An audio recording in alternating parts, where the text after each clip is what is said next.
Hi friends, welcome to KR Rangoli oil recipes. ఈరోజు egg roll ఇంట్లో ఈజీగా ఎలా చేయాలో చూపిస్తాను ఫ్రెండ్స్. వెజిటేబుల్స్, ఎగ్, గోధుమ పిండితో ఈజీగా ఇలా ఎగ్ రోల్ చేయొచ్చు ఫ్రెండ్స్. ముందుగా స్టవ్ ఆన్ చేసి దానిపై ఒక కడాయి పెట్టేసి 1/2 టేబుల్ స్పూన్ ఆయిల్ వేసుకుందాం. ఆయిల్ వేడయ్యాక దాంట్లో కొన్ని ఆవాలు, జీలకర్ర, ఉల్లిపాయ ముక్కలు, క్యారెట్ ముక్కలు, అలాగే 2 పచ్చిమిర్చి చిన్నగా కట్ చేసి వేసుకుందాం. అలాగే పసుపు వేసి కట్ చేసిన క్యాబేజీ వేసేసుకుందాం. ఇప్పుడు కొద్దిసేపు ఇలా కలిపి ఆ తర్వాత టమాటో ముక్కలు వేసేసుకుందాం. టేస్ట్కి సరిపడా సాల్ట్ అలాగే కారం వేసి స్టవ్ మీడియం ఫ్లేమ్లో పెట్టి చక్కగా ఫ్రై చేసుకుందాం.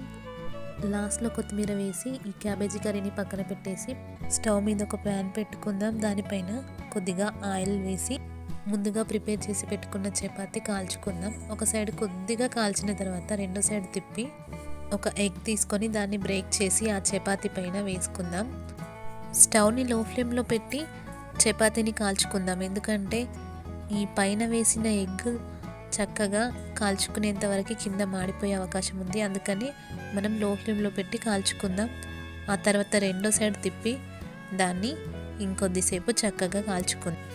ఇలా రెండో సైడ్ కూడా చక్కగా కాల్చుకున్న తర్వాత ఆమ్లెట్లా తయారైంది కదా, దీనిపైన మనం ముందుగా ప్రిపేర్ చేసి పెట్టుకున్న క్యాబేజీ కర్రీ ఉంది కదా, దాన్ని వేసుకుందాం.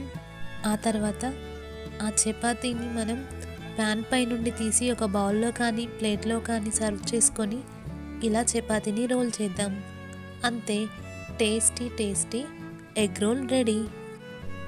టమాటో సాస్ వేసుకొని తింటే టేస్ట్ చాలా బాగుంటుంది. ఇలా ఈజీగా ఇంట్లోనే ఎగ్ రోల్ చేసుకోవచ్చు ఫ్రెండ్స్. ఈ వీడియో మీకు నచ్చిందని అనుకుంటున్నాను. నచ్చితే లైక్ చేయండి, షేర్ చేయండి, కామెంట్ చేయండి. మన ఛానల్ని ఫస్ట్ టైం చూసిన వాళ్ళైతే సబ్స్క్రైబ్ చేసుకోండి. Thank you for watching.